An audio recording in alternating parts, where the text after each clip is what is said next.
మనం ఉదయం లేవగానే కాస్తంత వెలుతురు వచ్చిన తర్వాత మనకు తూర్పు దిక్కున సూర్యభగవానుడు కనిపిస్తూ ఉంటాడు.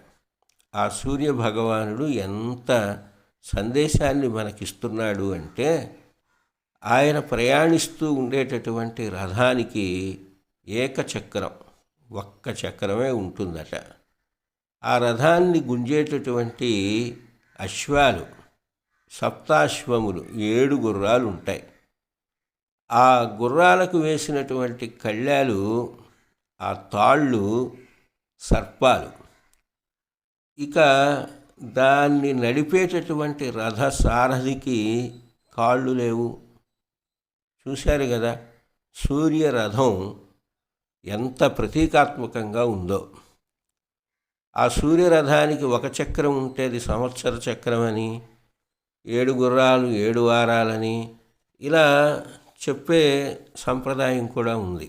అయితే యోగపరంగా ఆలోచిస్తే ఏకచక్రం మీద అంటే ఒంటికాలు మీద నిలబడితే ఎంత అస్థిరంగా ఉంటుందో, మన జీవితం అనే రథం నడిస్తే కూడా అట్లాగే ఉంటుంది. అలాగే ఆ ఒక్క చక్రం మీద ఉన్న రథం ఏ ప్రక్కకి పడిపోకుండా 7 గుర్రాలు గుంజేస్తూ ఉన్నాయి. అంటే గుంజేటటువంటి గుర్రాల బలం ఎక్కువ ఉంది. అనేక రకాల కోరికలు, ఇంద్రియాల యొక్క వ్యామోహం, ఈ ప్రపంచ ఆకర్షణలు ఇవన్నీ ఉన్నాయి.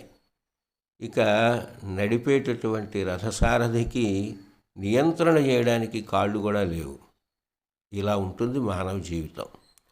అయినప్పటికీ ఎన్ని ఒడిదుడుకులతో కూడినటువంటి రథమైనా అది దాన్ని సవ్యంగా నడిపేటటువంటి వ్యక్తి, ఆ రథం మీద ఉండి ఆ రథంలో ప్రయాణం చేస్తున్నటువంటి మహానుభావుడు సూర్య భగవానుడు. మానవ జీవితంలో మనం కూడా అలాగే ఉండాలి. ఏకాగ్రత అనేది ఉంటే ఒక్క చక్రం ఉన్న రథమైనా ఇబ్బంది లేదు.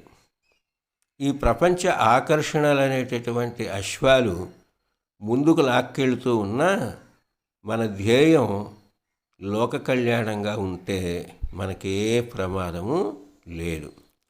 మానవ జీవితంలో మనకి సహాయపడే వ్యక్తులు సంపూర్ణ బలవంతులు కానక్కర్లా.